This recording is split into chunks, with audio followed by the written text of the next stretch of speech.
Hari ini saya akan bahas 3 cara yang paling sederhana melibatkan Allah dalam urusan kita secara general.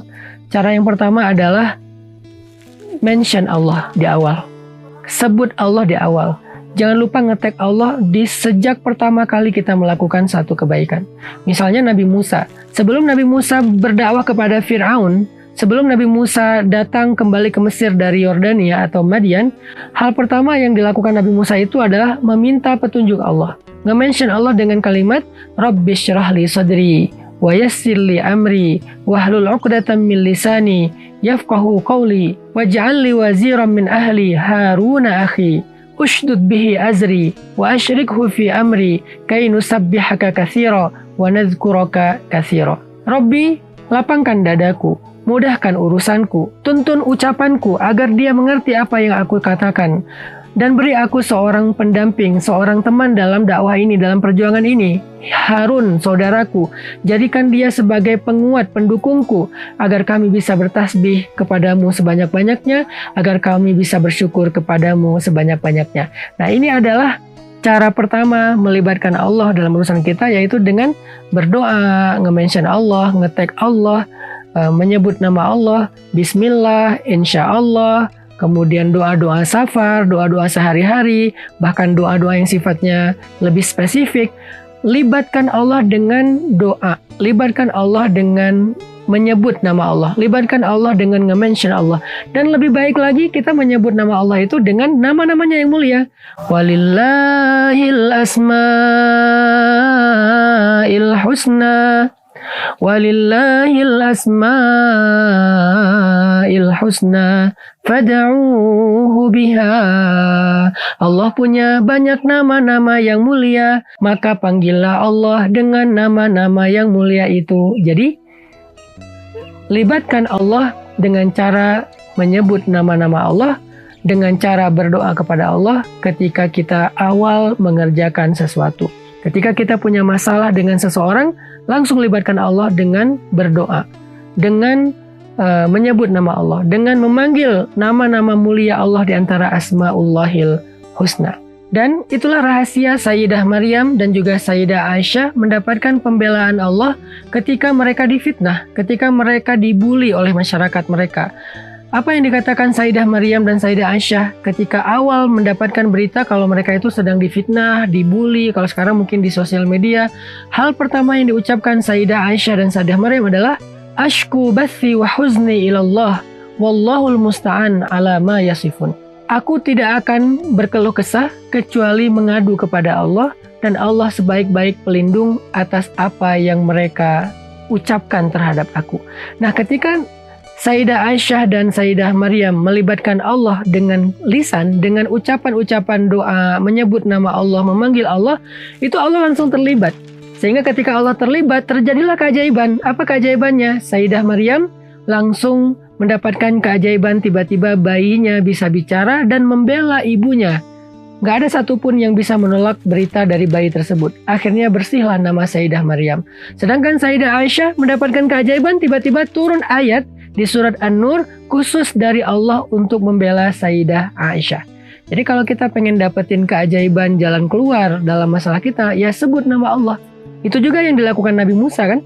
Ketika Nabi Musa mentok dengan laut, di belakangnya ada pasukan Fir'aun, pengikutnya mulai berkeluh kesah, maka Nabi Musa mengatakan, Kalla inna ma'iyya rabbi sayahdin. Pasti Allah bersamaku dan dia akan memberiku jalan keluar. Allah disebut, Allah dipanggil, Allah dilibatkan. Itu juga yang dikatakan Nabiullah Ibrahim ketika dalam bara api, malaikat Jibril menawarkan pertolongan, kata Nabiullah Ibrahim, amma ilaika fala. Kepada engkau Jibril, aku gak butuh apa-apa. Lalu Ibrahim mengatakan, hasbiyallah wa ni'mal wakil. Cukup bagiku Allah sebaik-baik penolong dan penjaga. Akhirnya ketika Nabi Ibrahim nge-mention Allah, Allah terlibat. Ketika Allah terlibat, terjadi keajaiban. Nabi Musa, Allah belah lautan sehingga bisa menyeberang seperti jalan tol sampai ke tujuan. Nabi Ibrahim, Allah jadikan api itu bukan padam, tetapi sejuk dan nyaman buat Ibrahim. Semua kita pasti akan mendapatkan hal yang sama, itu pasti, absolut. Apa yang Allah kisahkan di dalam Al-Quran, maka sesuatu yang bisa ditiru. Gak ada satupun kisah-kisah Al-Quran yang sifatnya gak mungkin ditiru. Mungkin teman-teman ada yang bilang, Itu mah cuma terjadi kepada para nabi. Kita kan bukan nabi. Teman-teman, kalau kita berpikir demikian, kita sama aja mengatakan Al-Quran itu asatirul awwalin, dongeng-dongeng yang tidak ada artinya. Sebuah mitos yang tidak bisa dijalankan, sesuatu yang sia-sia. Na'udzubillahi min dzalik. Nggak mungkin, astagfirullah. Al-Quran bukan dongeng, Al-Quran bukan mitos. Al-Quran adalah petunjuk, arti petunjuk bisa dijalankan. Hudan lil muttaqin, petunjuk bagi orang yang taat. Kalau Al-Quran adalah sesuatu yang bisa dijalankan, cerita-ceritanya bisa ditiru, maka apa yang terjadi kepada Sayyidah Maryam bisa terjadi kepada kita. Apa yang terjadi kepada Musa itu pun bisa kita alami. Apa yang dialami oleh Nabi Ibrahim kita bisa alami. Semua kisah-kisah keajaiban yang ada di Al-Quran kita bisa ngalamin itu dengan cara yang sama, yaitu libatin Allah. Hanya bentuknya Allah lebih tahu. Kan gak harus kita bisa membelah laut kan? Karena inti dari membelah laut itu bukan laut terbelah, tapi sampai ke tujuan, punya jalan keluar dalam hidup. Itu intinya. Karena kalau kita diberikan kemuliaan bisa laut terbelah, kita nggak sebaik Nabi Musa. Mungkin kita akan sombong, kita merasa hebat, kita jadi merasa suci, sehingga kita memperbudak manusia dengan kesaktian kita. Kita nggak siap mentalnya untuk diberikan keajaiban seperti itu. Kita nggak harus merasakan adegan laut terbelah, tetapi yang paling inti adalah kita merasakan keajaiban di mana tiba-tiba jalan keluar itu terbuka di depan kita. Tiba-tiba kita tahu harus kemana. Itu yang paling penting. Kita nggak harus mengalami adegan api itu menjadi sejuk. Nggak harus. Karena kalau kita masuk ke api terus kita nggak kebakar, bisa jadi kita akan mengundang kemusyrikan di antara manusia karena merasa mengkultuskan diri sebagai orang suci, orang hebat, sombong. Maka Allah nggak memberikan itu pada kita. Beda dengan Nabi Ibrahim yang salih. Maka yang paling inti dari api itu sejuk adalah kita terhindar dari berbagai macam kejahatan, keburukan, malapetaka, walaupun kita ada di tengah-tengah ancaman tersebut, karena Allah membela kita. Gitu juga yang dialami oleh Sayyidah Maryam. Gak harus bayi kita bisa ngomong, tetapi tiba-tiba Allah bisa menjadikan banyak orang membela kita. Bukan hanya bayi yang bisa ngomong, tiba-tiba ada teman membelain kita, netizen bela kita, orang soleh bela kita, orang yang bahkan kita gak kenal tiba-tiba belain kita. Semua itu mudah bagi Allah. Sebagaimana juga mudah bagi Allah untuk menunjukkannya kepada Sayyidah Maryam dan lain-lainnya. Jadi, cara pertama untuk libatin Allah, mention Allah, sebut nama Allah, panggil Allah, hafal Asmaul Husna, fahami maknanya, lalu panggil nama-nama itu sesuai dengan masalah kita.